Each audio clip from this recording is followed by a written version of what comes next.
Okay, let me just check I'm live in the right place.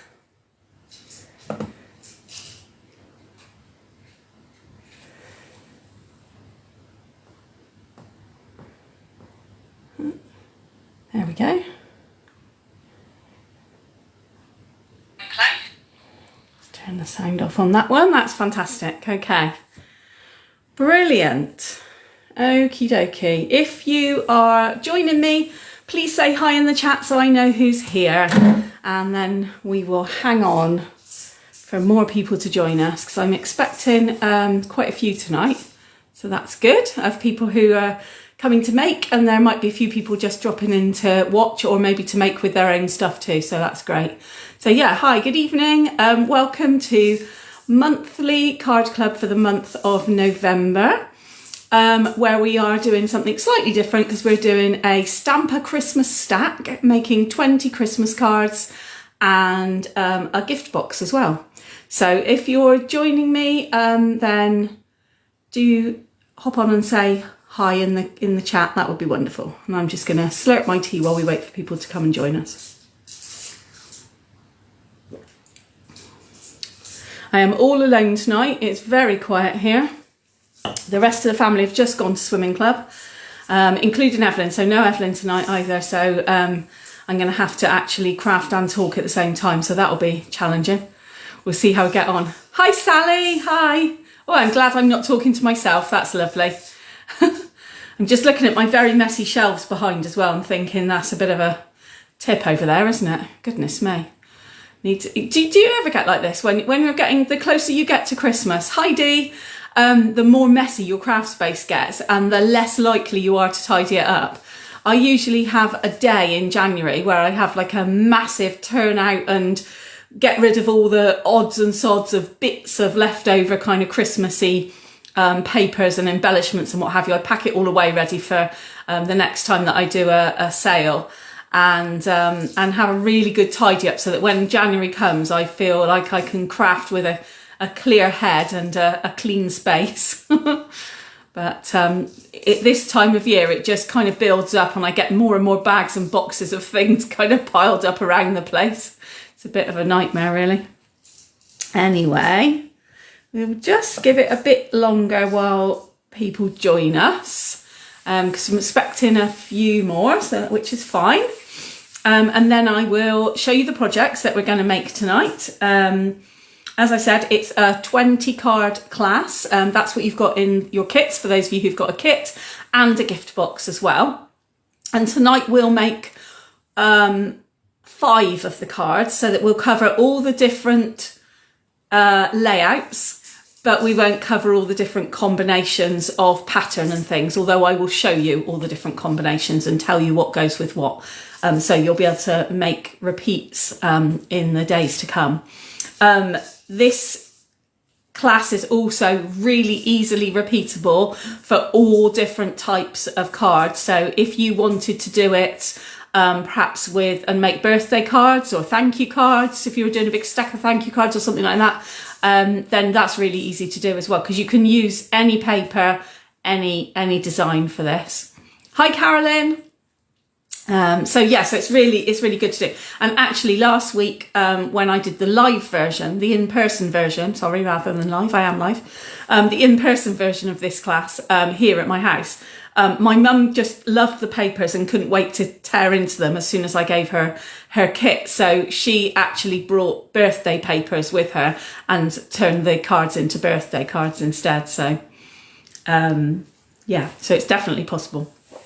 And also want to show you, while we're just waiting for a few people to join us, I will show you some extras as well. So we've got the mini catalogue, which is coming out on the 5th of January. So this is to replace the spring summer one, or the July to December. This catalogue is only going to be available for 4 months now, this mini. So it will be from January till April. And it's got all of our spring and summer kind of crafting stuff in it. So sorry, it replaces the Christmas catalogue. That's right, obviously. And alongside it, ta-da-da, we have Celebration as well. And Celebration Oh, I'm glad you've got your catalogue, Sally. That's brilliant. So yeah, Celebration is also going to be available for 2 months, for January and February. So for every £45 you spend, you get a freebie, or if you join me as a demonstrator, you will get a choice of freebies this time, extra product, or a mini cut and emboss machine. So that's really good as well. I can't show you any of the insides of the catalogue, I'm afraid, because that's not allowed in Stampin' Up rules. But if I move to the side there you go. Can you see that little pile there? That's a pile of new goodies there that I shall be getting out and playing with soon. Because the Christmas catalogue is retiring, so that finishes at the very beginning of January before this new one starts. So because it's finishing, we are having a sale, of course.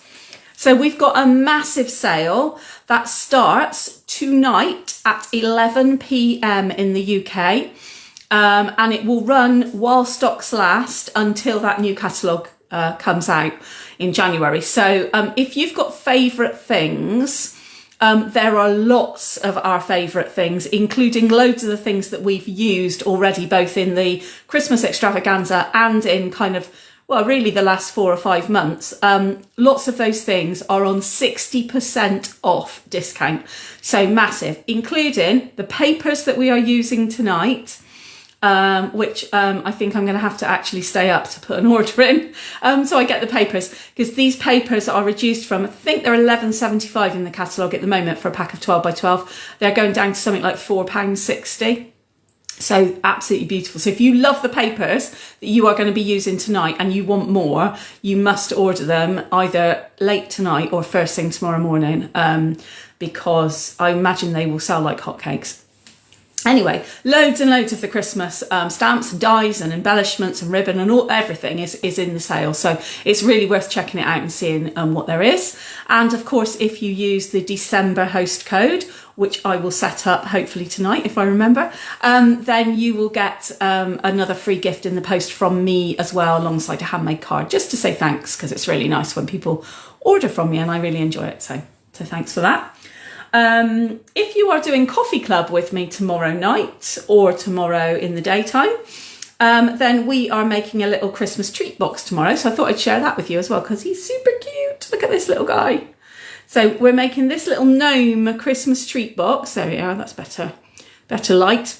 And you can probably just about see, I don't know if it's going to, there you are, if it's going to focus or not, but he's got a fluffy beard because he's got the fluffy snow on his beard as well. So it's a really cute little treat box. It's the right size for a bar of soap, or probably about 3 tea lights maybe. Definitely the right size for a bag of chocolates or something. Yeah, that's what we're making tomorrow for anyone who's joining me for coffee club on Zoom or in person here at my house, which will be nice. So yeah, loads of cool fun things. Okay, I think that we will get started, and then anybody that wants to join us can join us as we go along, and they can perhaps rewind if they miss the start. So I think that'll be the way to go. So first things first, I'm going to turn the camera around so that I can show you the projects first, and then we'll talk through what you're going to be using out of your kit and how we're going to do it. Okay, so just bear with me while I turn the camera around a moment. There we go. Oops, let's turn it all the way down and get some more. Oops, get some more light on as well. There we go. That's better. Okay. I'm just going to take my. Bear with me a minute. I'm just going to take my laptop apart a moment so that I can actually bring it a bit closer. That's better. That's a lot better. Let's get it in shot there. Don't really want to see my cup of tea, I'm sure. That's better, isn't it? Okay. So let's just wait and see while that catches up a moment. Just push it a little bit more. There we go. Okay, so first things first, we're going to be making, like I say, or you have kits to make 20 cards. So the cards that we're going to be making come in sets of 5 different cards using one of your patterns of paper. So I will show you each of the packs of 5 in turn to start with. So we've got the lovely winter trees. That is one design. See if I can get that light to come up a little bit more. There we go. That's better. So that's one of our designs. And you'll notice straight away that I'm stamping sentiments directly onto the patterned papers. You don't have to. You can obviously add more embellishments if you want to. This is kind of like the basic and simplest form of these cards, but you can add more embellishment and more kind of fanciness to them should you want to. So the second pattern is these, which is the lovely red and green and all the pretty holly leaves and things on the back of that one. So that's the second design. And we then have some kind of paler hollies and berries, holly leaves and berries, which are these. I think this paper and this paper are my 2 most favourite out of this pack, actually, out of this set. They're just absolutely stunning, I think. And then this next one, which is the last pattern that we're going to be using for these particular projects, is like the giant poinsettias. So in your pack of paper, you've got 2 styles of poinsettias, actually. You've got really big ones like this, and then you've got, and I'll bring in the smaller design now, which is what we're going to use to cover the box and the lid. So this is the gift box. Let's get rid of those last cards a moment. This is the gift box and the lid, and we're going to be using that smaller style of poinsettia paper for the gift box. Okay. And I'll talk you through all the cutting measurements and everything as I demonstrate. Now, you've also got another patterned paper in your kit, and that is this one, which those of you who are really astute will remember that we used this pattern of paper when we did the triple square or triple diamond card in Coffee Club a few months ago. This paper is great for cutting out, for fussy cutting the poinsettias, and then you can also layer them and you decoupage them if you want to as well. So we're not going to use this paper purely and simply. It's beautiful paper, and it's actually got quite a nice textured reverse side to it as well. But we're not going to use this one tonight, so that you can then use the poinsettias to cut them out. You can add them to your card fronts, or you can add them to your box lid, or do something completely different with them, or just make loads more of those triple diamond cards. So completely up to you, but we're not going to, this is the only one that we're not going to use tonight. So we'll get rid of that one straight away. So these are the cards that we're going to make. This is what your kit makes. It makes all 20 of these cards. And you have the envelopes to go with them.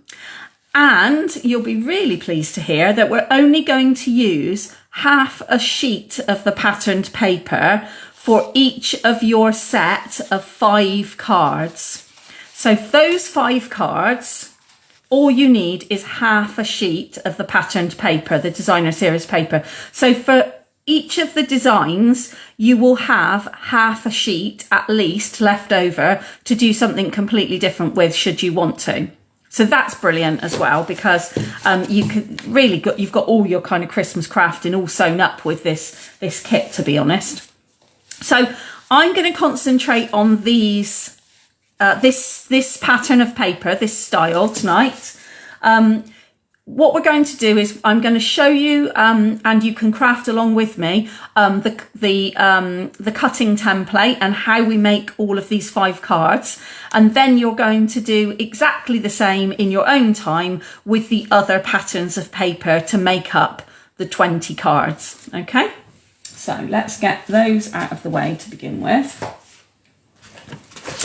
And at the end, I'll bring one of each design in again so that you can see which coordinating coloured card goes with which pattern of paper as well, because that probably also be useful. So for these 5 cards that we're going to make now, you've got your patterned papers. And as I said, we're not going to use the white one, this one. We're not going to use that one at all. So get rid of that one out of your pack. And we're not going to use the small poinsettias, so you can get rid of that one out of your pack as well. So then you'll be left with these 4 designs, and the one that I'm going to use tonight is this one. So it's the one with the berries, the paler one with the berries and the holly leaves and things. So that's the one that we're going to start with. Okay, so I'm going to clear my cards out of the way. Now, to go with this pattern of paper, you're also going to need, so you're going to need your patterned paper. You're also going to need 5 card bases as well, and they're craft cardstock. These you can buy these in craft, the brown kind of brown paper bag type colour, or you can get them in white as well. So equally, if you were going to do this template and this pattern in birthday papers, then if you got white card instead, it's going to go with pretty much any of the patterned papers that we've got in our range. So that's great, quite versatile really. And you'll also need one of your sheets of A4 card, because we're going to use that as our matte layers to really kind of make those colours and those patterns pop. Okay, so for the purposes of this patterned paper, I am using the palest kind of green colour, greeny blue, that you've got in the pattern, which is soft to succulent. So it's kind of a very pale kind of greeny blue colour of the patterned papers that you've got. And it matches these very pale leaves. So you're going to need, let's just go over it again, you're going to need your 5 card bases, your patterned paper, which I'm using the palest holly and berry leaves, and you're going to need 1 sheet of A4, which will be soft succulent out of your kit. And if you're looking for which of these papers to make sure you've got the right colour, it's the one with the stripes on the back. And your cardstock also is the same colour as the palest tone in the stripes, so that you've got kind of all the right things. Okay, who is crafting along with me as well? While you get your bits and pieces together, who's crafting with me, so I know who to kind of wait for when I do my pauses and things.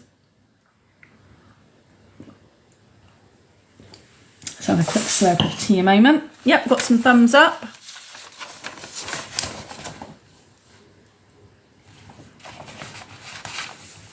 Just 1 thumbs up. It's only 1 person crafting with me. My goodness. Oh no, Carolyn's giving it a go too. Fab. Well done, Carolyn. I am going to try and go nice and slowly. Oh, Andy is as well. Wonderful. And I know, Sally, you will be. Okay, right. In that case, then, that's everybody who's on the call right now. So I'm going to go nice and slowly, and I will pause all the way through and ask for a thumbs up so that I can move on to the next stage, okay? Now, you've also got in the email that I sent you a link to this sheet of instructions and the template as well. Don't worry about the template. You don't need to worry about that at all. And I will read out the instructions to you, okay? But if you get lost, or when you're repeating it again for the other 15, no, yes, no, yes, 15 cards. Gosh, my maths is dreadful today. Then you've got the cutting instructions here, and you've got the measurements here, okay? So I'm going to use these measurements and these cutting guides so that I go through it in the same way that you're going to be having to go through it when you're doing it on your own, or that you can go through it on your own, okay? All of the measurements are in inches. I will warn you that right now. So if you need to go and get another ruler that's got inches on it, that's what all my measurements are in. Okay, so let's start with the patterned paper the coloured card first. So I'm going to start with the sheet of soft succulent first, and then we will, we'll wait while the light doesn't fall over. That's not a good start, is it? There we go. That's because I'm busy moving the camera stand a bit so it's a bit closer to me so I can reach better. There we go. Okay, right. Yeah, so I'm going to start with the sheet of A4 card, coloured card. I'm going to bring in my trimmer, and I am going to start by having the short side of the A4 at the top of the trimmer, and I'm going to cut at 4 3/4 inches, okay? So I'm going to cut all the way down at 4 3/4 inches. And then you will have, when you pull them apart, you'll have a bigger piece and a smaller strip, okay? Just put the smaller strip to one side for the time being. You're going to work with the bigger strip first, and you're going to turn it around so that the long side is now at the top. So you've had the short side at the top first, and you're cutting at 4 3/4 of an inch. Now you're going to turn that bigger piece around, so you've got the long side at the top, and you're going to cut that at 3 1/4 inches. Just move that over so I don't bash the camera stand again. So 3 1/4 inches, and you're going to do that 3 times. So 3 1/4 inches again, and 3 1/4 inches again. And that's 3, straight away, that is 3 of your card mats, okay? Every single time I'm going to say the same thing to you. Do not throw away your scraps. You need all of your scraps for doing all the bits and pieces at the end. So all the little embellishments, there's little strips that you can add on throughout your cards. So don't throw away any of your scraps. So just put your scraps to one side. So that's your first 3 mat layers. And then you're going to take this smaller piece, the smaller strip that you've put in, and you're going to, first of all, you're going to cut it to 3 1/4 inches wide, which takes a sliver off all the way down. Just make sure you've got it really square at the top before you cut it. You're going to take off this little slither all the way down, and you know what I'm going to say, or because I'm going to keep saying it all the way through. Don't throw this away. This is perfect for your trim, so put that to one side as well. And then with the piece that you've got remaining, you're going to turn it again so that you've got the long side at the top. And you're going to cut it, you know what I'm going to say, you're going to cut it at 4 3/4 inches. Okay? Once, and 4 3/4 inches again, twice. And don't throw away your scrap, put it in your scraps pile. And then what you will have is 5 identical matte layers. Okay? So I'm going to pause there. If anyone wants measurements reading again, or if anyone's stuck or given up already, just give me a shout before I move on, because I don't want to move on until everybody's happy. Equally, if you've got 5 matte layers and they're all identical and you are happy, then give me some thumbs up. This is going to do my tea drinking the world of good, because I'm going to stop and pause every so often, and that's a perfect opportunity for me to have a slurp of tea, so I'm very pleased about that. Okay, so we've got 2 thumbs up, that's good. So when you're moving on to your other card designs, you're going to do exactly the same with the coloured cardstock, because all the matte layers are identical. And what we're going to do next with our patterned papers, those layers or the layout is identical as well. You're just changing the patterns and changing the background colours. That's the only thing that's different, okay? Dee's thumbs up too. Wonderful. All right then. So I think everybody is still with me at the moment, which is great. So these 5 matte layers, we're going to put them to one side alongside our card bases because we don't need either of those for the time being. So just put those together and put them to one side. Okay, the next thing that we need is we need our patterned paper, and mine's already cut. So the first thing that you need to do is to cut the patterned paper in half. So you're looking for a 6 inch by 12 inch strip. Okay, so cut that big sheet of 12 by 12 in half so that you've got a 6 by 12 inch strip. That's the first thing to do. And this is how you'll then have a whole half a sheet that you can do whatever you want with afterwards, because we're not going to use the other side of this 6 by 12 inch. We're only using the half of a sheet each time. So half of a sheet will make 5 cards. Okay.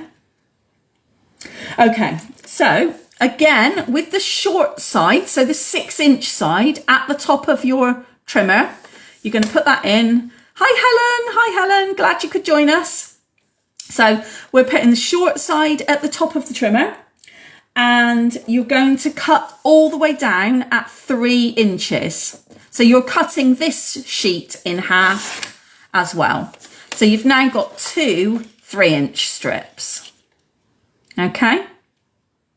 Now, if you're really brave, and I have to say I have done this, so I used this card design to take for my swaps when I went to Vienna, because it makes cards really quickly, and that's what I wanted to do, because I wanted to take loads of swaps with me, so that I could get lots of new ideas and projects given back to me when I swapped.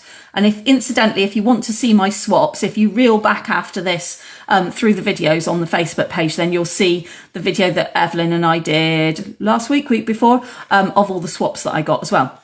Anyway, if you're really brave, you can then put your patterned papers one on top of the other, and you can cut them at the same time. If you're not feeling so brave, then you can do one at a time, okay? So what you're going to do is you're going to turn it so that you've got the long side at the top again. So this is exactly like we've just done, just different measurements. And you're going to cut at 4.5 inches.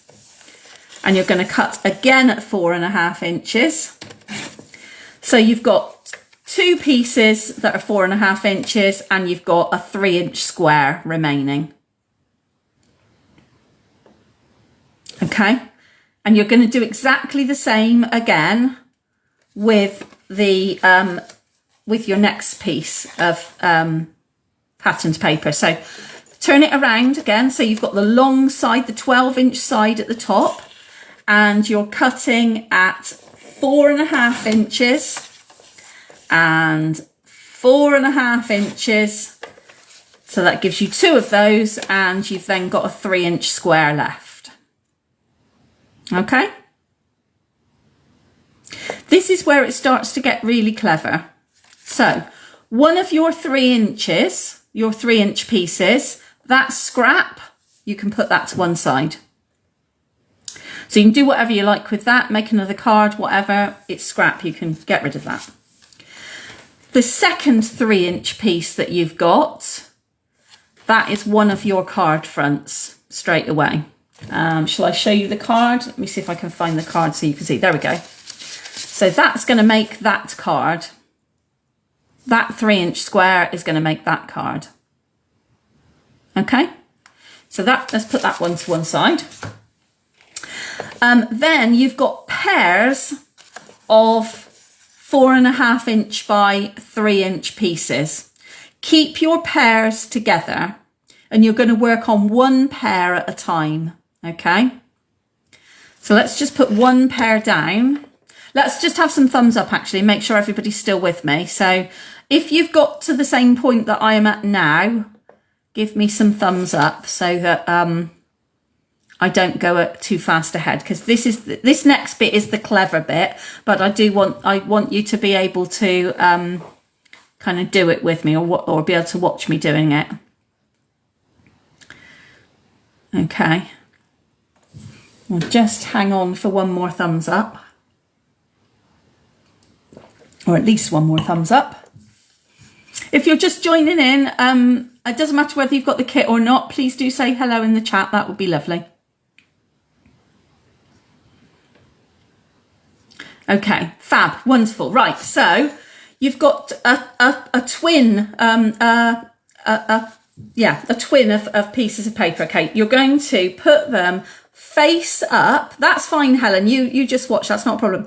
So you've got them. You're going to put them face up, one in each palm, and you're going to stick them together so that they are face to face. Okay. So when you've got them squared away, you've got stripes on the front and the back, okay? And then what you're going to do is you're going to cut from about a third of the way down on the right-hand side at the top. And you're going to cut diagonally all the way across through both pieces of paper to about a third of the way up from the bottom on the opposite side. So about a third of the way down from the top to around about a third of the way up from the bottom. Or you can do it the other way round if you want. If you want your diagonal to go the other way, it absolutely doesn't matter, okay? But you are cutting a diagonal. So the key thing here is to line it up in your trimmer. And this is a guesstimate. It does not have to be exact, okay? This is absolutely not an exact science, because this is going to work no matter whether you measured it or not. So what's the point in measuring it when you don't need to? Okay, so once you've got it in place in your trimmer, make sure that you press down nice and firmly so that the paper doesn't move when you cut it. And you're going to be brave and you're going to cut all the way through both layers at the same time. Okay, and then don't be tempted to whip it out really quick, because you are going to pull them out so that you've got two pieces that look like this. And so you've got four pieces essentially. And then what you're going to do in a moment is you're going to stack and shuffle them. Okay, so let's just put them down the side for the time being. Okay, just leave them exactly as they are so that you don't mix things up to begin with. Then you're going to go to your second pair. Put them on your hands, on your palm, palm face up, just like you did before. It's difficult to do this under the camera stand, but face up, just like you did before, stick them together so that they are face to face, so that you've got the stripy side on the outside, on the back and the front. And this time, all you're going to cut off is a triangle off the bottom right-hand corner. Just that and nothing else, okay? So you're just going to tidy them up, stick them in your trimmer so that you're just going to be cutting off the bottom right-hand corner.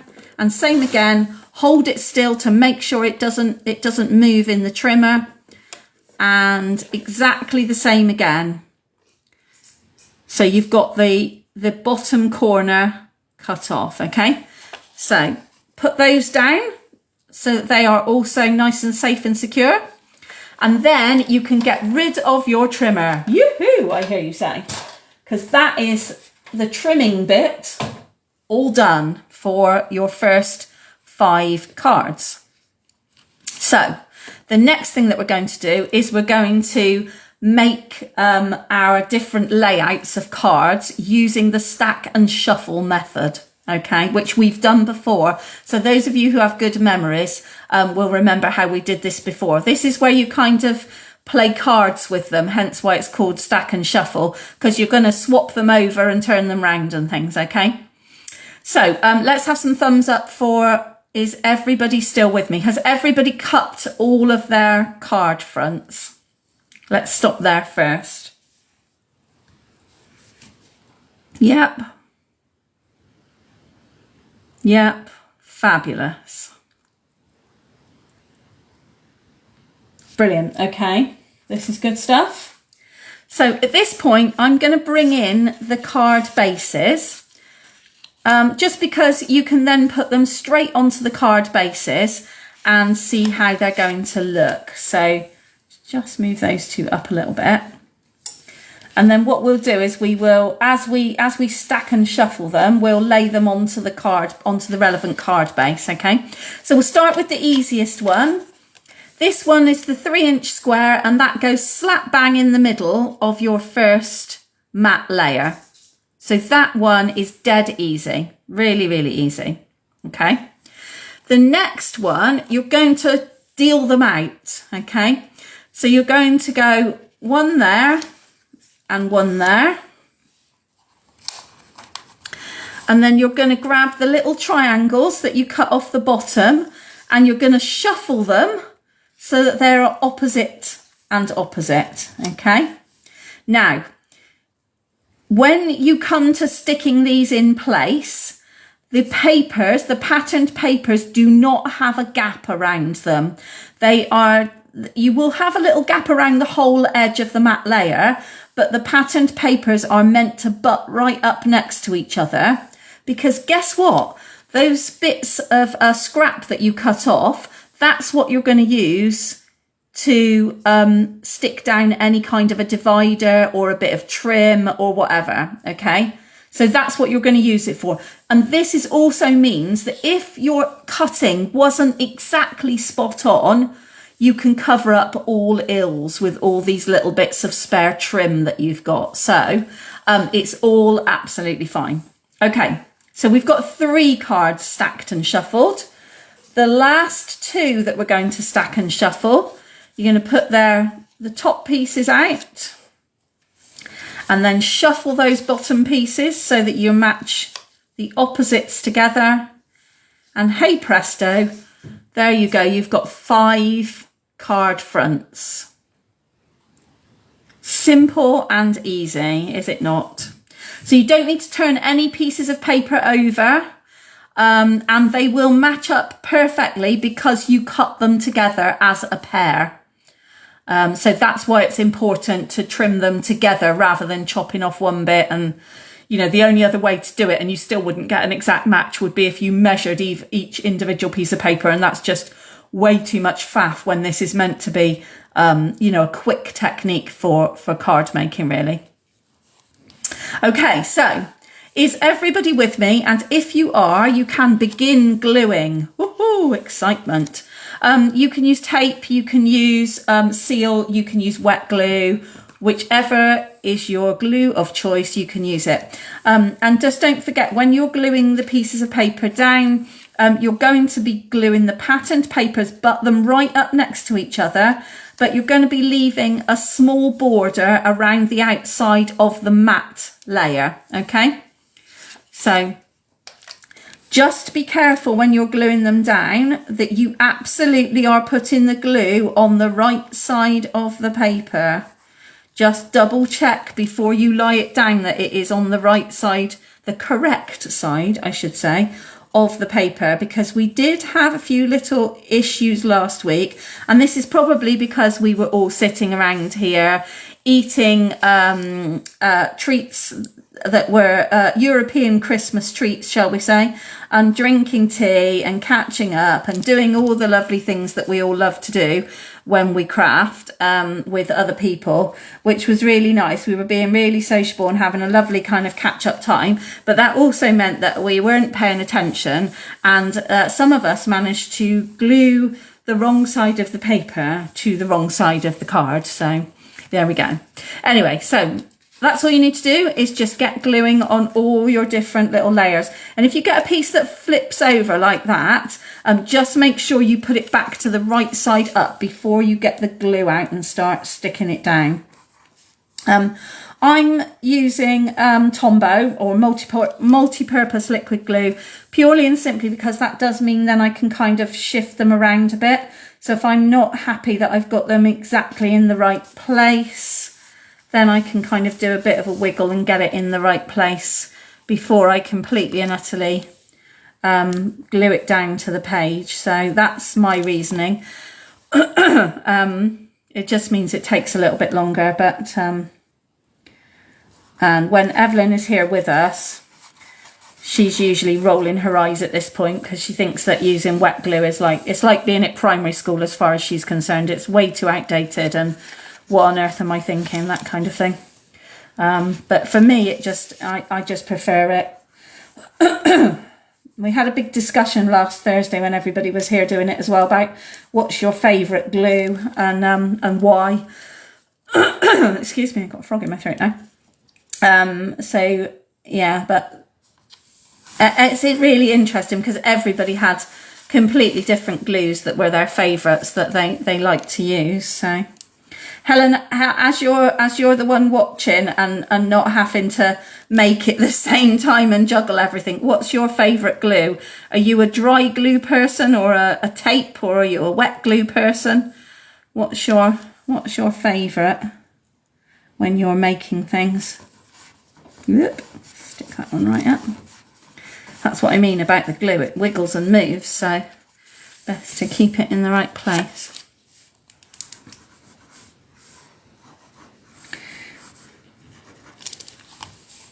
With this square as well, just make sure when you're sticking this particular square down, the 3-inch square, on any of the patterns, that you have got the square the right way up. If you put it the other way, if you're somebody like me that doesn't like your stems going sideways, then you need to make sure it's the right way up before you stick it down.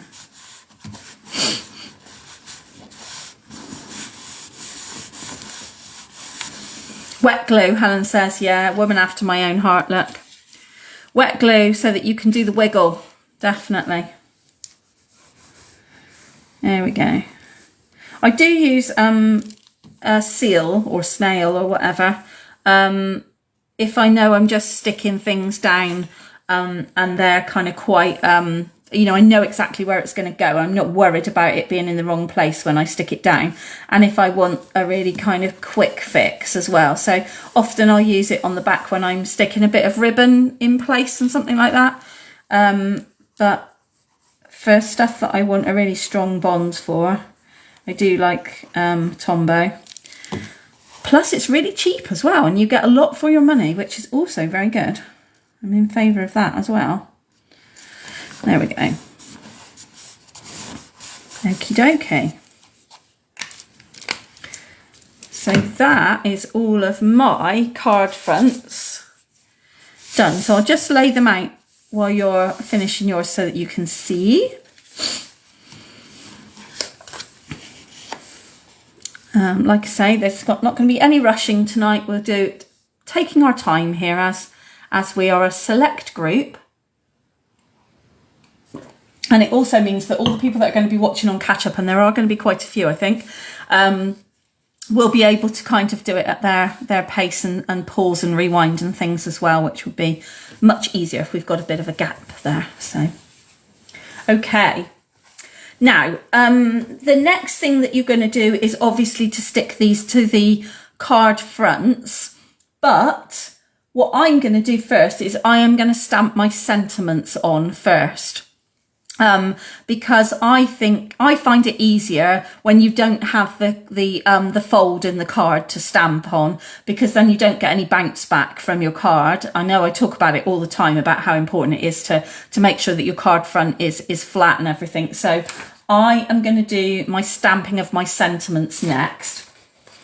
And my sentiments that I'm going to use are from the Boughs of Holly suite, and the stamp set from that suite is Leaves of Holly. So this is the stamp set that I'm going to use because it matches these cards. I've got clear block and I'm going to use Early Espresso ink. So it's just, it's a bit less stark than a black ink, but it will show up on these patterned papers, which is what you want. Obviously, you do want your sentiment to stand out. And I may well decide to stamp a couple of sentiments on some of the cards that we put to one side. Then, punch them out or something so that they stand up a bit from the card as well. So I'm just going to use the full range. So in this suite, you've got Season's Greetings, Christmas Wishes, From Our Home to Yours, To Friends Near and Far, and then you've got the ampersand, and then Joy and Peace. So you can do Season's Greetings and Peace, Season's Greetings and Joy, Christmas Wishes and Peace, or whatever you want to do. Or you can do Joy and Peace, obviously, on their own. What I like about this suite, though, for this particular project is you've got the Joy and the Peace are really small. So when you're stamping on this corner here, where you've got the stripy paper, because I don't particularly want to stamp over the top of this beautiful patterned paper, because that's what I'm trying to showcase, then you need a really small sentiment to go in that corner. So actually, having the Joy and the Peace as really small sentiments works really well for me. So I'm just going to go through all the sentiments and use one at a time. So we'll start with Christmas Wishes. In fact, let's put it face down, that's easier. So we will start with Christmas Wishes on, let's go with this one first down here. This is always where you're a bit kind of wary. Is your stamping going to be line up? Is it going to be straight? But I think that's not too bad, actually. I'm just going to clean all my stamps with the Stampin' Scrub in between, so that I don't have to go back over them. The next one on my list is Season's Greetings. I'll do that on this one, I think, so there's a nice big space for a greeting here. Just check that I've got ink on all of the stamp. And obviously, when your cards are finished as well, you can already see that actually you could easily add some bling to your cards. So if you came to the Christmas extravaganza, don't forget that you've got a whole pack of those beautiful little dots that are all in festive colours that match this suite. So you had a real red, I think there was Evening Evergreen in there. There was gold, silver, so you've got lots of those little dots would probably go really well on this suite. Okay, let's go for one of the smaller ones. I'm going to go with Peace next. Have Peace in this bottom corner here. There we go. And then I've got two more left that have got similar kind of size space. So I think we'll go with Joy and Peace. So I'm going to line it up on my grid paper first, because it's quite a decent size amount of space. Joy and Peace or Peace and Joy? What do you think? Right, should we have it one way round on one card and the other way round on the other card? How about that? Let's just line that up so that it looks, that's about how I want it to be. So we'll go with, oops, and I've managed to get ink on my finger already. That's great, isn't it? Let's go with Joy and Peace on this one. There we go. Oh, I'm quite pleased with that, that's okay. Clean that off a minute so that I don't get any more ink on my fingers before I take the stamps off. But let's just clean that, that's better. And then I'm going to swap them round for Peace and Joy for the last one. Do other people do this at home as well? When you're using photopolymer stamps that you want to line up, you want to make sure that they're square and lined up on the block, and also you want to make sure that they don't kind of wrinkle up when you put them on the block, that they don't stretch on your block. It's a really good idea to line them up on a piece of paper how you want them, and then stick your block over the top, and then they're exactly in the right place for where you want them to be. And they don't wiggle and move around and don't overstretch and things, which is obviously something that photopolymer stamps do from time to time. There we go. So we've got Peace and Joy. Okay, let's just clean those off, get them out the way.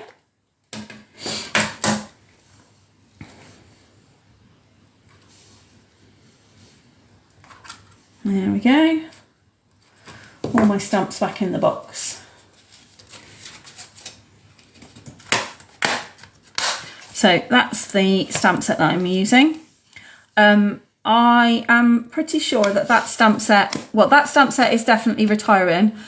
So if you like that stamp set, and it's the dies that go with it are the dies with the pretty holly leaves cut out, and there's a sentiment plaque and things that go with it as well. And again, we used that at the Christmas workshop.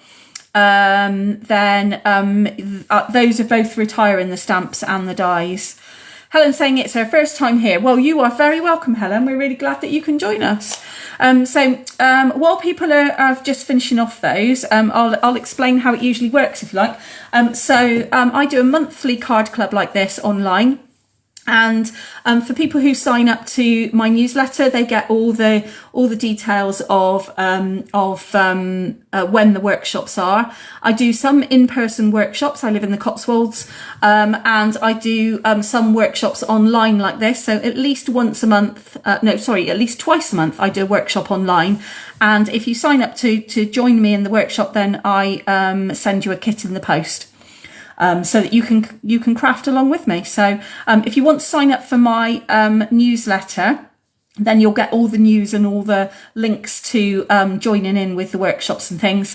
It's papercraftwithjenny.co.uk if you want to find me. And I'll give you, that's my, what's the word? That's my symbol and things. It's the two little robins, papercraftwithjenny.co.uk if you want to find me. Okie dokie. Right, so let's get rid of the stamp set and the ink pad so that we are at no risk of getting in a mess, which is, you know, always possible. Okay, so let's have a pause and a recap again, a recount again. So how is everybody doing? Have you managed to have you stacked and shuffled everything, and have you managed to stick everything where you want it to go on your mats? If you've stuck everything down, give me some thumbs up. Yep, brilliant. Oh, I'm loving this tonight. This is great. Lots of response from people. This is what I want. So I know where I am. This is wonderful. And if you've stuck everything down, have you managed to put your sentiments on, or maybe you're thinking, I'll add my sentiments later, which is also absolutely fine. Either is fine. Whatever works for you, really. Those of you who craft with me regularly know, Evelyn's my daughter, Helen, by the way. She usually joins me. She's an avid crafter as well, but she's also a swimmer, and tonight's swim training overtook crafting. She did do the workshop live last week at home with me. But she, sentiments on, Carolyn, I am well impressed. That's amazing. Well done. But Evelyn is renowned for not sticking a single sentiment on anything, because she firmly believes that you have to wait to decide who you're going to send the card to, and therefore what sentiment is appropriate for that person. So every card she makes very, very rarely has a sentiment stuck on it, because she likes to wait, and then when she actually gives the card, she'll then create a sentiment to go with it. So okay, so if we've got to the point where we've got card fronts, the patterned paper is stuck on, and we've got some sentiments on, then the next thing is to get your card bases. So these are the craft note cards again, and you're going to fold them on the score line, and we'll need a bone folder to be able to crease them, because you want to do a really firm crease.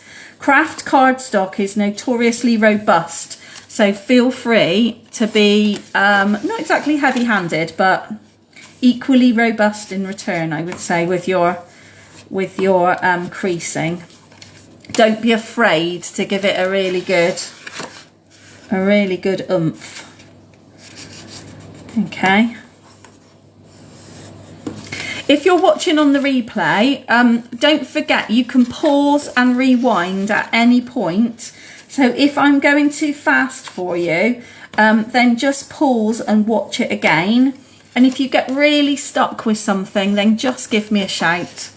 I am here. I'm more than happy to hop on a Zoom call with you and help you, or just give you some top tips on email or whatever. So just shout if you're really, really stuck. Hopefully you won't be, because I think most people are, I think we're all finding this okay, aren't we, this evening, which is brilliant.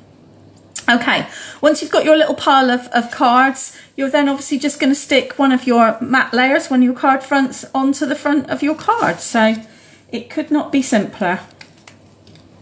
If you want to, you can do it 3D. So you could add dimensionals behind, or the foam strips if you want to, behind your matte layers, so that you can get dimension to the front of the card, or you can just stick them down flat.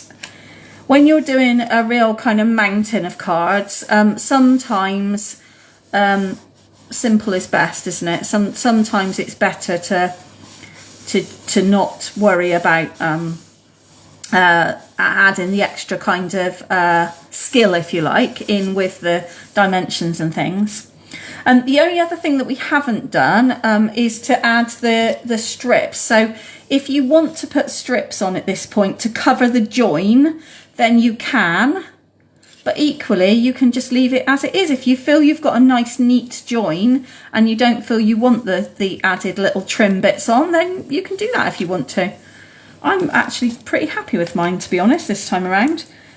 In my original pack that I made, I've got some that I felt I didn't cut very well, and so I added strips, and then other ones that actually I felt, no, this is okay. This is looking all right. I can cope with this. So I didn't bother to add strips to. That one's a bit uneven. Let's just move that over. There we go. That's better. Get it in the right place. The only other thing I would say about this is that you've got quite a big thickness of a pile of patterned paper and card now. So you do need to be, again, pretty forceful with sticking the edges down so that your matte layers don't start to kind of roll up. You don't want the corners to be coming up. So feel free to be, again, pretty robust in the pressure you apply to kind of stick them down. And try not to get glue everywhere like I am doing. There we go.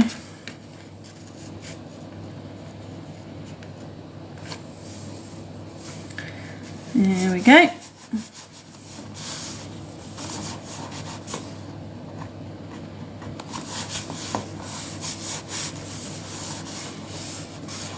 How's everybody getting on with their Christmas shopping and preparations and so forth as well? I know it's the last day of November today, but once you get into December, time just seems to run away, doesn't it? And all of a sudden it's Christmas and you thought you had loads of time and actually you didn't. So is everybody nice and organised? Have you all got your shopping done and your food orders in and presents bought and things? Or is everybody as behind as I am and panicking? This is a really economical make. It is an incredibly economical make. It's great, isn't it? Yep, it absolutely is. Good for using just scraps as well, because if you've got a piece that's just 6 by 12, you're away. Sally's nearly there. Oh wow, that's really good. I am impressed, Sally. And you've got you've got grandchildren and stuff to think about as well, so that's pretty impressive. Carolyn's off to Worcester on the WI coach tomorrow. Oh, that sounds like fun. Oh, I wish I'd known that's my day off tomorrow. I might have come with you. Oh, that's exciting. That sounds good. I've never been to Worcester shopping before, I don't think. I hope they have a nice shopping centre with lots of nice cafes and lovely lights. That's my kind of essential criteria for going Christmas shopping, really, is it's painful enough, isn't it? So you need something nice to look at and something nice to eat and drink. In fact, if they could provide Prosecco in every shop, I'd be even happier. I'm going Christmas shopping with my mum down to the mall at Bristol in a couple of weeks' time, I think. But I reckon by the time, it was the only date that we could arrange to get together. And I reckon by the time I go, that I probably will have got nearly all of my Christmas presents. So I'm kind of hoping that means we can do a lot of the sitting in the cafe and catching up and chatting. And Yeah, drinking tea because I'll be driving, so I won't get any Prosecco on the cards, but anyway. Okay, that's my 5 cards made. Look at that. Let me just see if I can find some bling in the cupboard while you're finishing those off. Let me see what I've got in my bling basket. What have I got that I might be able to stick on? I don't have the same ones that you had because I gave all mine away, but I have got some of those. I think I might put some of those dots on. So these are polished dots. These might not even be available anymore. I'm not sure. I can't remember. The great thing I like about these, the dots that are clear and that are on a clear piece of acetate, oops, although I keep pinging them, is that you can lay them over the top of your card and see which colour you think will work. Because I think these pale coloured ones will work. Not so sure about the pink ones, so I think we'll just go with the pale coloured ones. I'm just going to add a few little drops here and there. And you know my golden rule, stick with an odd number. So that, yeah, you want it to look fairly natural, and the way to make it look natural is to go with an odd number as you would find in nature. That's the key. So I tend to go in a group of 3 or 5 when I'm adding bling. This probably might not show up too well, but it looks really effective in real life. You have to trust me on this one. It also looks really good on the plainer bits of paper because it adds just that little bit of extra interest to those, the plainer, the stripier edge.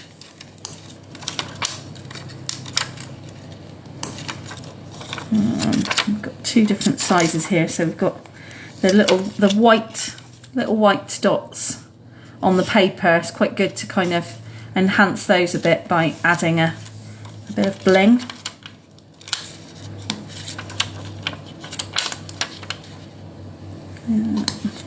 One there. And the last one down there. There we go. Okay, that's good. I'm happy with that. And obviously, like I was saying before, if you wanted to use some of this paper on some of maybe the plainer patterns and fussy cut your poinsettia, maybe even layer that using the decoupage kind of style, then you could do that if you wanted to. You can make these cards really as fancy as you want to, but if, like me, you're looking for kind of a quick and simple batch make, then this is a great way to do it. Really great way to do it. One of my top tips, really, because I like a lot of crafters, I think, because a lot of us are women, aren't we? And so I struggle with male cards and coming up with men's cards and teenage cards. And when you come up with a design that you like, or you find a paper that you like, or a stamp set you like, or something, the best thing to do is to make loads in one go. Well, this is the perfect technique for making loads in one go. If you've got a nice paper that you think is great for men or teenagers or whatever, then do a bit of batch making using this technique, and you'll always have some male cards to hand. And talking of male cards, actually, next year, I've already worked out what I'm going to be doing for all my workshops for my monthly coffee club and monthly card club for next year. And one of the sessions that we're going to be doing is all men's cards using 2 different suites. One of the suites is particularly good for active men. So there's hikers and campers and things like that in it. And then the other suite is just a really lovely, it's motorbikes and kind of tools and stuff like that. So, and again, if you go back after this on the Facebook page, you will find some photos, or you find a link actually to my website, papercraftwithjenny.co.uk. And on there, there's some blog posts with pictures of some of the men's cards and the suites that we're going to be using. So, okay, so that is the first set of 5. How is everybody doing? Give me some thumbs up if you're kind of at a similar stage to me where you've got what looks like the semblance of a pack of 5 cards.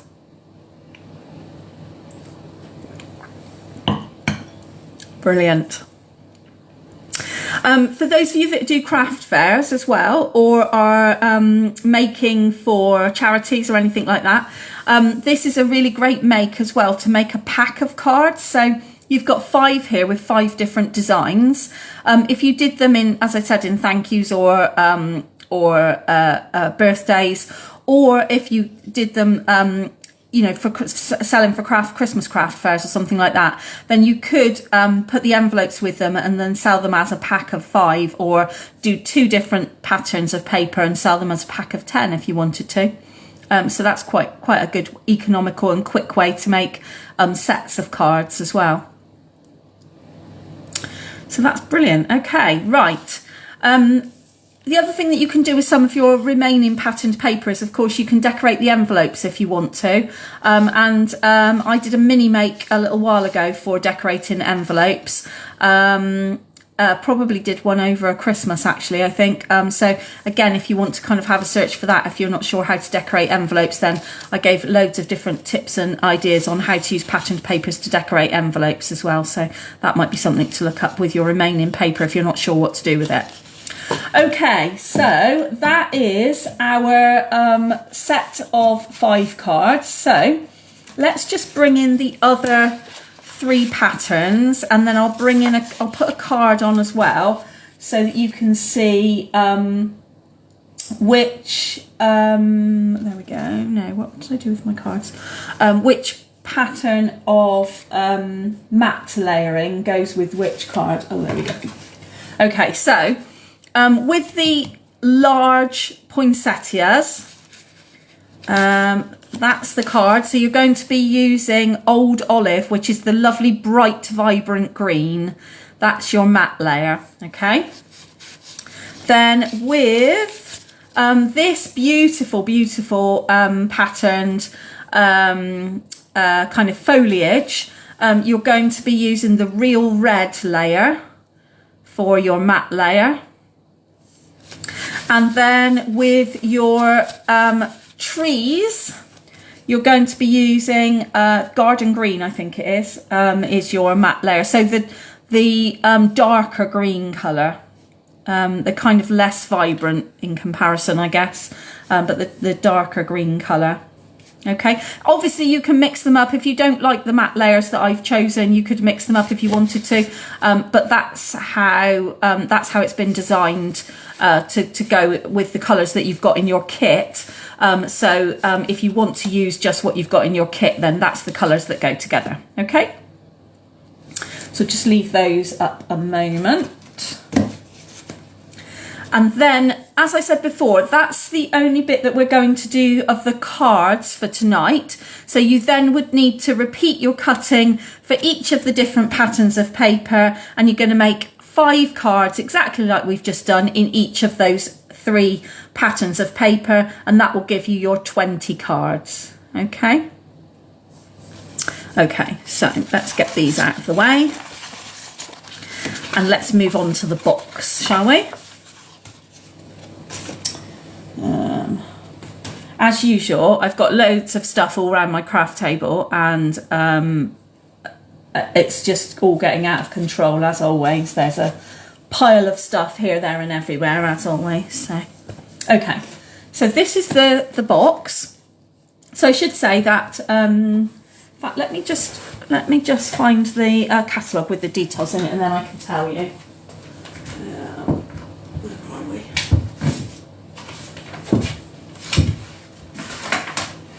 Let's see which one it's in. I think it's in the Christmas catalogue, but let's have a look and see.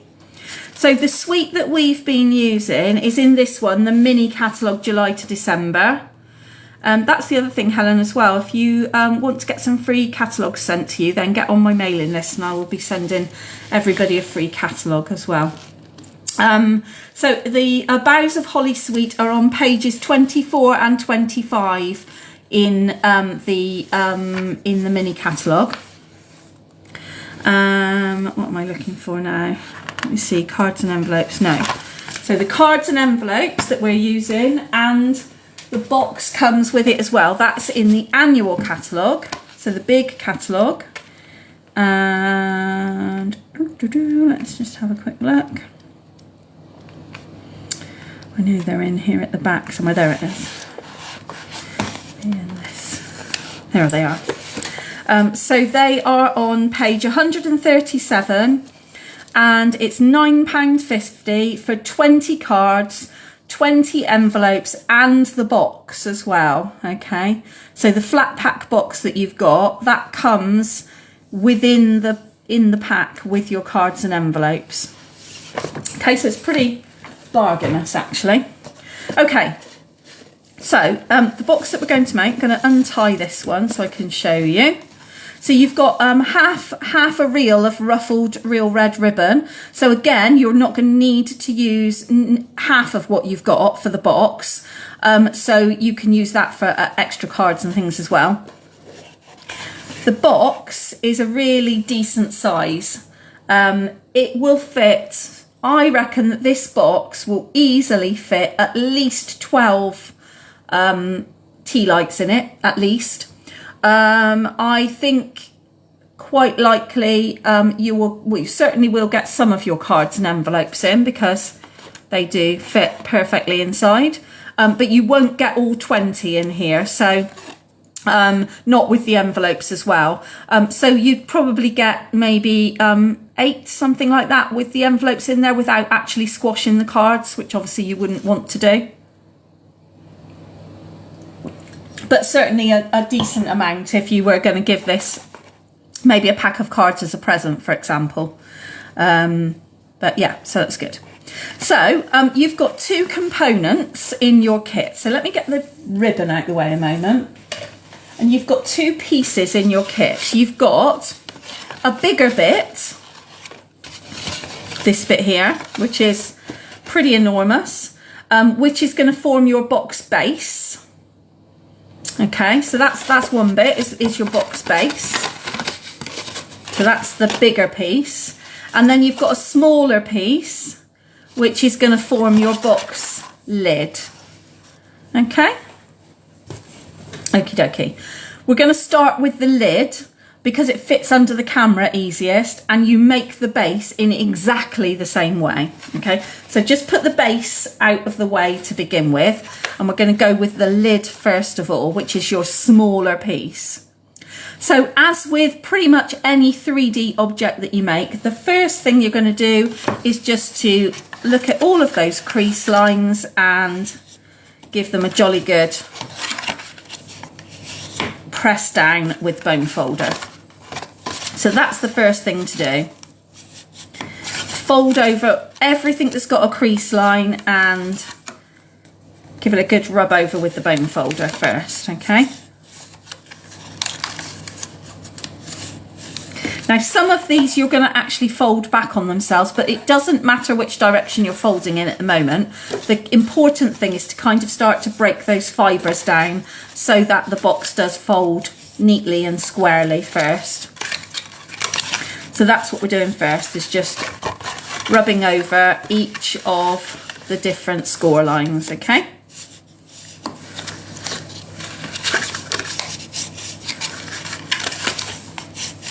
Okay, the brilliant thing about this box as well is that without decoration of the patterned papers, because obviously you need glue for the patterned papers, but you don't need any glue for this box at all. It will stay exactly where you want it to go without needing any glue whatsoever, which is fabulous, let me tell you. Because I don't know about you, but for me, that's where I get into a mess when I'm making 3D things, when I start to have to glue stuff together and I'm trying to fiddle around corners and all the rest of it. That's guaranteed to be when the glue goes everywhere. Okay, so what you're going to do is you're going to start with your short ends first. And you're putting the tabs in and up, okay? And the same at the other end, tabs in and up. And then that side piece comes over the top. I'm just going to push these out a little bit so you can see.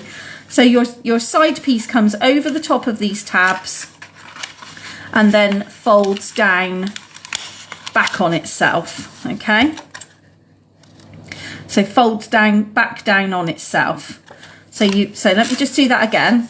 This is also the great thing about not having to use any glue as well. So you've got all your 4 little tabs which come in first. And then your shorter side goes over the top and folds back on itself.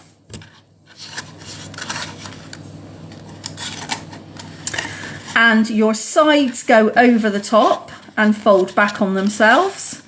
And this is where it's really worth just spending a few seconds to make sure that all those internal angles are right tucked in and are square where you want them to be.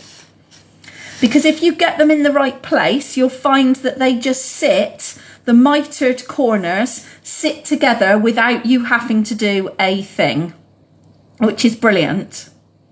And then your final fold is this big side piece, which you've guessed it, tuck your tabs in over the top and fold back on itself. So just make sure that your tabs are in underneath. Make sure that they're flat. Make sure they're not poking up.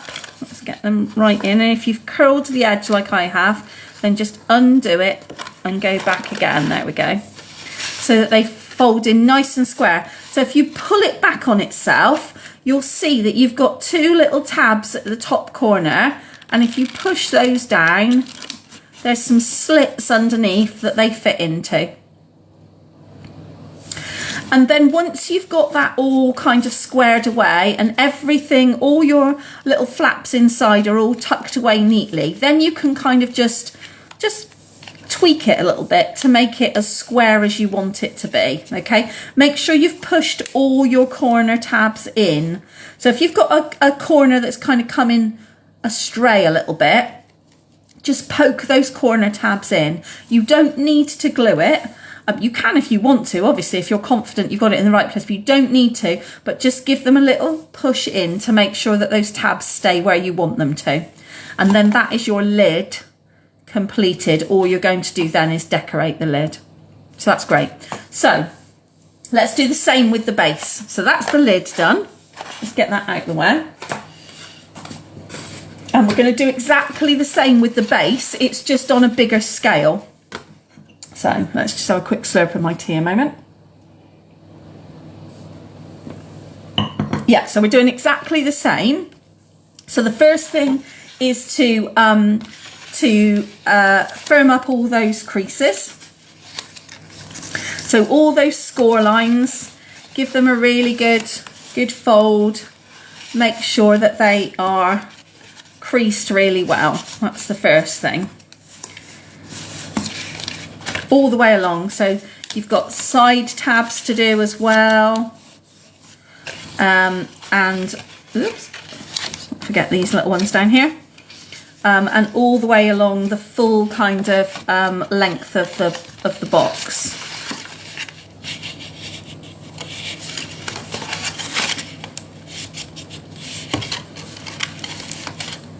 Okay.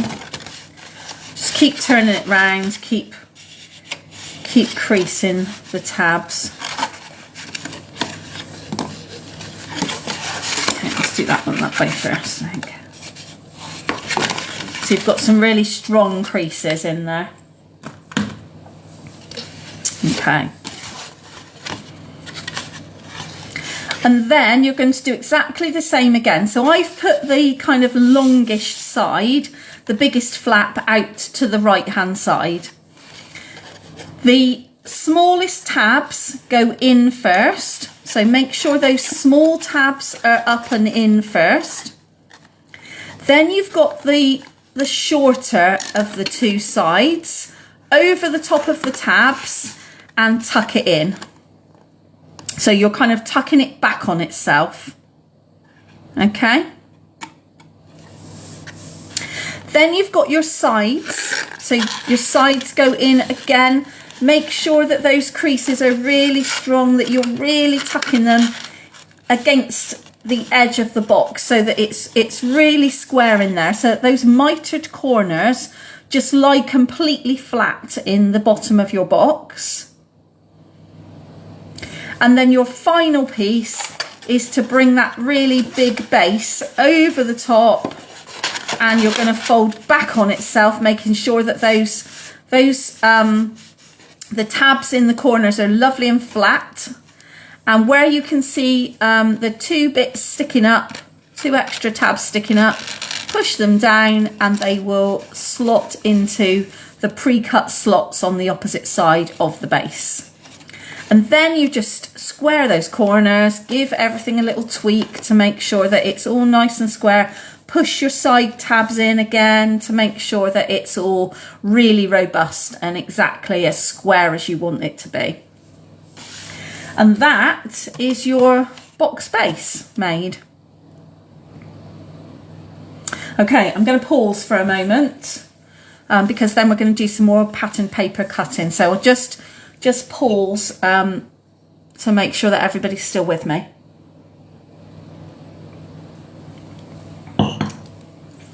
If you've got to the same point as me, so you've got an undecorated base and lid, then give me some thumbs up.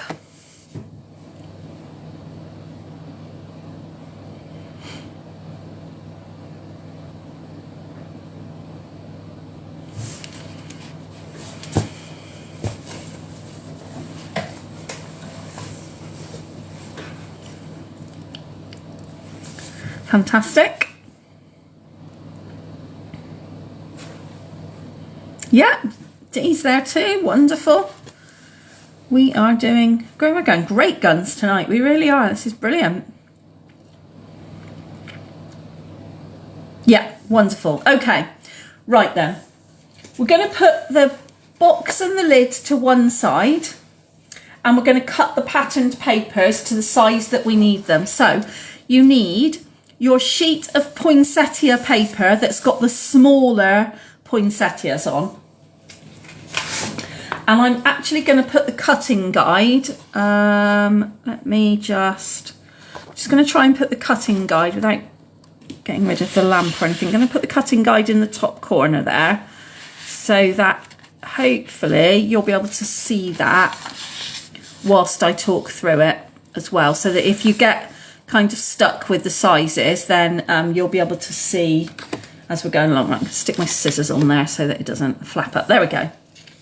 Okay, so we're going to do one thing at a time. So let's get the trimmer back in again. And you need, first of all, just as before, you're going to cut your piece of 12 by 12 down to 6 by 12. So cut your piece of pattern paper in half so that you've got a piece that is 6 inches by 12 inches. Because it's much more manageable then in your trimmer. And actually, if you want to be incredibly economical, then you can cut it down to 5 1/4 inches by 12, because that's your starting point, is 5 1/4 inches by 12. So that's your first cut from your 6 by 12 inches, is to cut it with the short side at the top, cut it down to 5 1/4 inches by 12. And you know what I'm going to say, don't throw away the scrap, keep that. We'll come back to that. So once you've got a piece that is 5 1/4 inches on the short side, you're going to turn it round so that you've got your long side at the top. And you're going to cut at 3 3/4 inches. 3 3/4 inches. Just one piece, 3 3/4 inches. And that is your box lid. So there's your box lid. That's the front, the top of your box lid. Okay. The next two pieces we're going to do are going to be the sides of the box lid. So with the paper still in the trimmer at the same way round, you're going to cut it 1/2 inch. So you might need to cut on the opposite side of the trimmer. If you're struggling to kind of get your paper to line up where your paper is on the right hand side of the trimmer, then you might have to go to the opposite side, like I'm going to do, and use the measure that's on the opposite side of the trimmer, and you're cutting it 1/2 inch. So you've got the same length, it's 1/2 inch by 5 1/4, and you're cutting two pieces like that because those are going to be the front and back edge of the box lid. Okay, and then while we've still got the piece of paper 5 1/4 inches width, we're going to cut two more pieces. So again, don't move the paper out of the trimmer. You're going to cut two more pieces, but this time you're going to cut them 1 1/2 inches wide. So 5 1/4 again by 1 1/2 inches wide. And those two pieces are for the base sides of the box.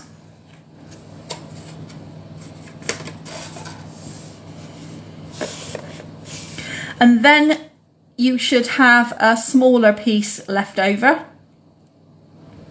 And this time we are going to turn it around. So what was 5 1/4 inches at the top, you're now going to shorten that and make that 3 3/4 inches at the top. And again, don't chuck that bit away, put it to the side because that's a scrap you can use. So you then have a piece that is 3 3/4 inches wide, and you're going to turn it around, and you're going to cut two pieces that are 1/2 inch and two pieces that are 1 1/2 inches. So you've got two pieces that are 3 3/4 inches by 1/2 inch, and those are the short sides of your box lid. And then you've got two pieces that are 3 3/4 inches by 1 1/2 inches, which is the short sides of your box base. And again, Carolyn, you're going to love this, very economical look on the paper use. A very economical make. And you've got a tiny, tiny, tiny little scrap left, which I'm sure you can use for something.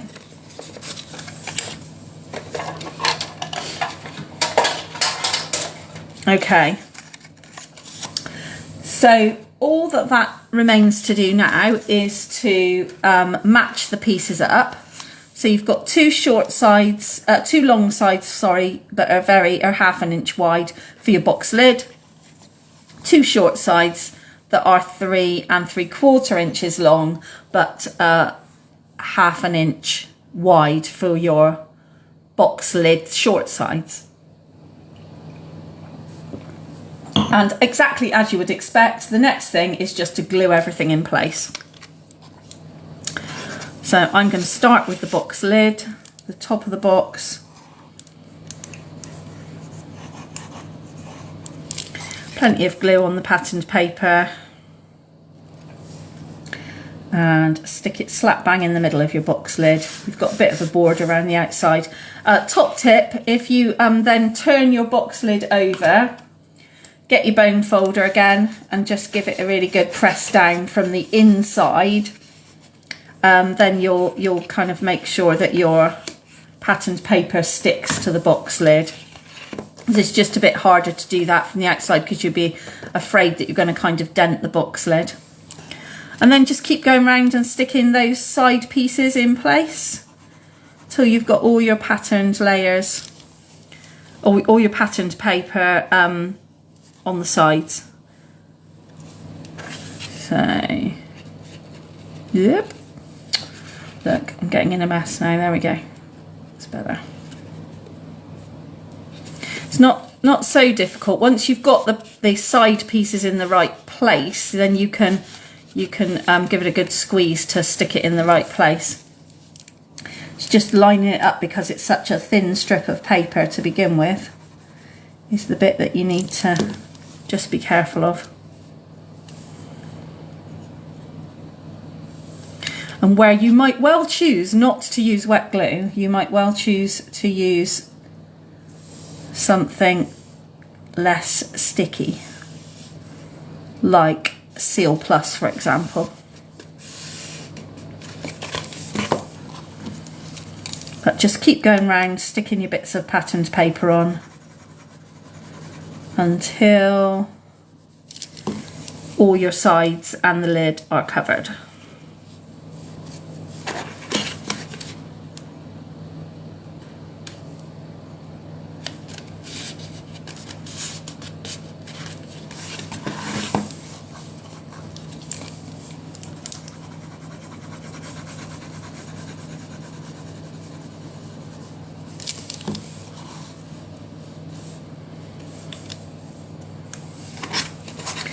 No patterns to match here or anything like that either, you don't need to worry about that, because they're far enough apart that you don't have to worry about the patterns being lined up or anything.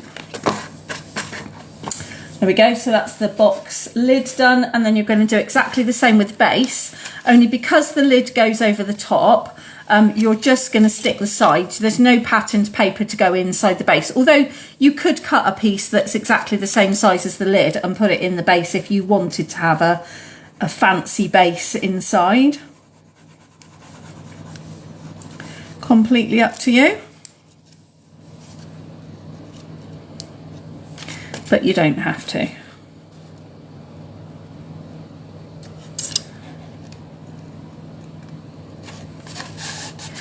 And again, just make sure you squeeze it into place so that everything is stuck down really firmly before you try and put the lid on top of your base.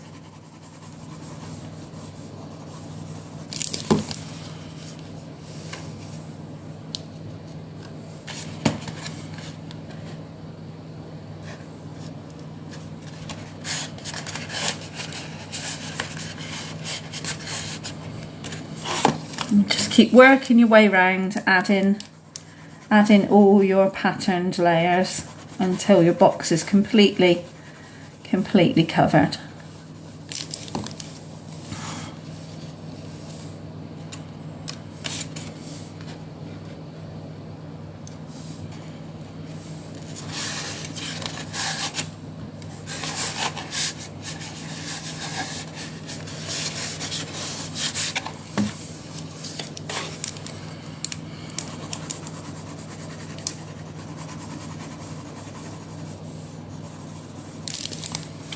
Keep going round.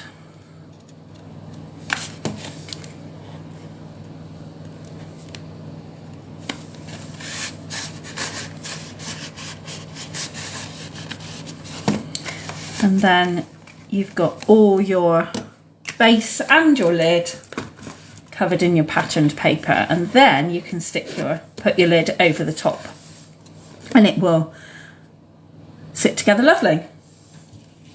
Then all you need to do is grab some of your ribbon, and I am going with like that traditional kind of string parcel effect. So over the top and around under the bottom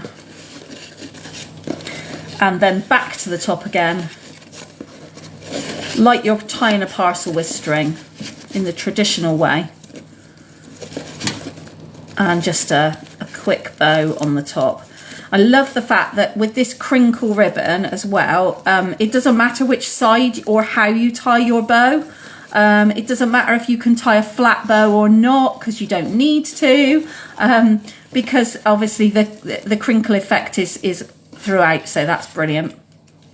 And then just trim your ends off. So have a little bit of an angle on the ends to make them nice and neat and tidy. And like I said at the beginning, if you have the kit and you're making along, then you're going to have loads of the crinkle ribbon left over. So you'll be able to either tie a pack of cards together with the crinkle ribbon so that you can gift it, or you'll be able to do something else, make another project entirely with the rest of your crinkle ribbon. So that's brilliant.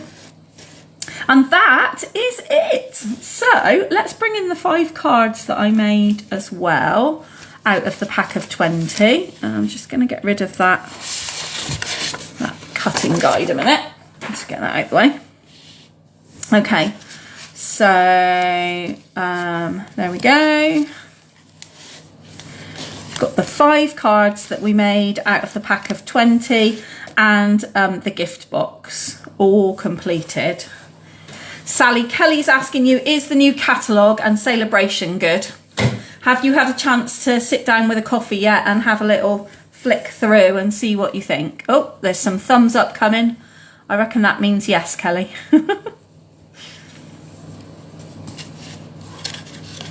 I think it's great personally for some different things that we've not had before. There are some lovely flower sets, as you'd expect of Stampin' Up, and some leaf sets and things, but there's also lots of different sets. One of my favourite things, for those of you who love the gnomes that we had at Christmas, in the Christmas catalogue, let's have a quick look. Oh, the gnome that was with the little gift box. There are birthday gnomes as well as Christmas gnomes. So yeah, the dies that you've got with the Christmas gnomes will go with the new birthday gnomes in the new catalogue. So that's cool. I like that idea. Okie dokie. I imagine it will grow on you, Sally, because these things do, don't they? The first time you take a look and you haven't actually got the products in front of you to play with, often there's things that don't catch your eye. And then as you start to play with the products and start to make projects and see other people and look in Pinterest and all the rest of it, all of a sudden you realise that there's loads of things in there that you really like, actually, that you hadn't spotted. So that's certainly how it often works for me anyway. And I think I love it because I was fortunate enough to go to Vienna to see it launched. So I got to play with the products and got to see the products, in real life straight away and see samples made with them and stuff. So that was great. I was really lucky in that respect. Okie dokie. So that is tonight's 20 cards and the stamp set. Kelly's asking, are those papers matching that love? Yes, they are. They absolutely are. Yes, it's the whole suite is on, what did I say?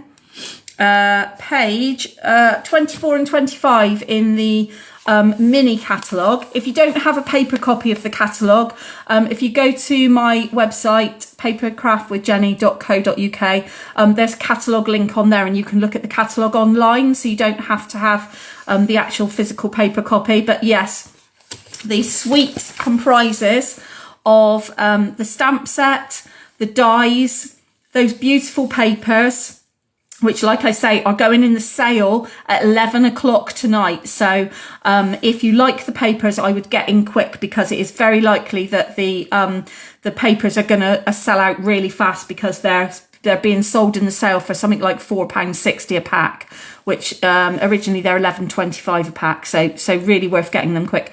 The other things that you get with them are the textural elements, which are these little wood berries, which you can colour in using blends or markers or felt tips or whatever you want. And you've also got a natural woven ribbon, which you can also colour in as well, or you can stamp on. So if you want to stamp some berries or some leaves on the ribbon, you can do that. It takes the ink really well, and it doesn't smudge or anything. So that's something to look at as well.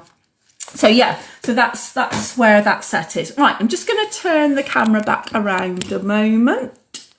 Let's just turn it back. There we go. That's good, because the light's just fallen over, so let's turn that off, I think. Then I won't have to worry about it, get it out of the way. Okie dokie. Carolyn, I'm really glad that you enjoyed it, and I hope everybody else did as well, whether you were making or whether you were watching, or whether you're watching on the replay and you're intending to make, or whether you're watching in months to come and you're thinking, actually, I'm going to give it a go with maybe some birthday papers or thank you cards or something completely different, then I hope you enjoy it. It was a lot of fun to do. And it's certainly a technique that I'll be repeating many times, I'm sure. So what's happening now? This is my last monthly card club for this year. So I'll be starting again with a kit in the post in January. And if you want to join me with a kit in the post, my kit is for 4 projects, 3 of which we usually make on the night and then in a usual month, and then you have 1 to make afterwards. You get all photographs and everything as well, so that you know exactly what you're making, as well as instructions from me. And monthly card clubs are generally around £11, which is super mega cheap, I think, really. So if you want to join me, the way to get to find out all about them is to get on the mailing list, papercraftwithjenny.co.uk, and just click to go on the newsletter, and then you'll get all that you need from me. What I'm going to be doing between now and Christmas is, apart from Coffee Club, which is tomorrow night, where we're going to be making the little guy in the box. After that, leading up to Christmas, I'm going to be doing, as I've done in the last 2 years, free mini makes via Facebook Live, just like this. But what they will be doing is they will be using products that you've already got at home. Doesn't matter whether they're Stampin' Up products or they're not. I will tell you exactly how much card you need, how much patterned paper you need, and then you can just join me free of charge on Facebook Live. So the first one of those is going to be next Wednesday. So if you get on the mailing list before next Wednesday, you'll get an email in the post with all the supplies that you'll need to have ready, and then we will do some making together next Wednesday, but using the stuff that you've already got at home. So a great way to use up any kind of leftover bits of paper and cards and stuff that you're not really sure what to do with. Maybe you've kind of fallen out of love with, perhaps, and they need a new facelift. I suspect, because it's been so popular and I've been asked for it so much, that next Wednesday we will probably make the decoration, so the wreath decoration. Can I find it really quickly? Ooh. Let me just have a look. I expect, yes, there we go. I expect we'll be making this one probably first, but using papers from your own suite. It's a really easy origami fold. And yeah, you can use it as a tag for a present or a Christmas tree decoration, whatever you want. So I expect that's probably what we'll make next Wednesday as our first make. So I just need to write out what you need to have ready, and then you can make along with me on Facebook Live. Okay, thanks Dee. Really glad you enjoyed it, and I'm glad that you think the decoration looks nice, because yeah, they're quite addictive, I have to say. It's a really easy fold that you just have to repeat many times to make the little wreath. But once you get going on them, oh my goodness. I mean, they're, again, Sally, if you're looking for some more craft fair makes, these are fantastic craft fair makes. Yeah, really good fun to do. So okie dokie, well, thank you all for joining me, and I hope to see you all again soon. Take care. Bye bye now.